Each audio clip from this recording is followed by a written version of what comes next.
राष्ट्र सह्याद्री, आवाज जनतेचा, प्रयत्न जनहिताचा.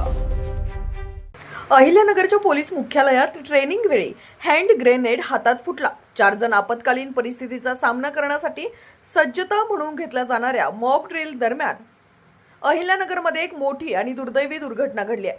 पोलीस मुख्यालयात प्रात्यक्षिके सुरू असताना अचानक हँड ग्रेनेडचा स्फोट झाला. या दुर्घटनेत 4 प्रशिक्षणार्थी पोलीस कर्मचारी जखमी झाले असून त्यांना तातडीने उपचारासाठी रुग्णालयात दाखल करण्यात आलंय. या घटनेमुळे पोलीस दलासह संपूर्ण परिसरात एकच खळबळ उडाली आहे. कोणतीही आणीबाणीची किंवा घातपाताची परिस्थिती उद्भवल्यास नागरिकांचे रक्षण कसे करावे, गोंधळ न उडवता परिस्थिती कशी हाताळावी याचे धडे देण्यासाठी पोलीस आणि अग्निशमन दलाच्या वतीने नियमितपणे मॉक ड्रिल अर्थात प्रात्यक्षिके आयोजित केली जातात.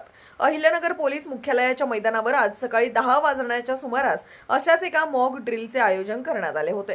शस्त्रास्त्रे हाताळण्याचे प्रशिक्षण आणि माहिती देणे सुरू असतानाच अचानक एका हँड ग्रेनेडचा जोरदार स्फोट झाला. हा स्फोट इतका अनपेक्षित होता की उपस्थित कर्मचाऱ्यांना सावरण्याची संधीच मिळाली नाही. या दुर्दैवी घटनेत शिवराज पवार, शुभम कावरे, गणेश मढे आणि योगेश सोळुंके हे 4 प्रशिक्षणार्थी पोलीस कर्मचारी जखमी झालेत.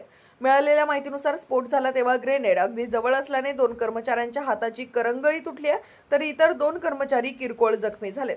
घटनेनंतर तातडीने धावपळ करून जखमी कर्मचाऱ्यांना शहरातील एका खासगी रुग्णालयात उपचारासाठी हलवण्यात आलंय.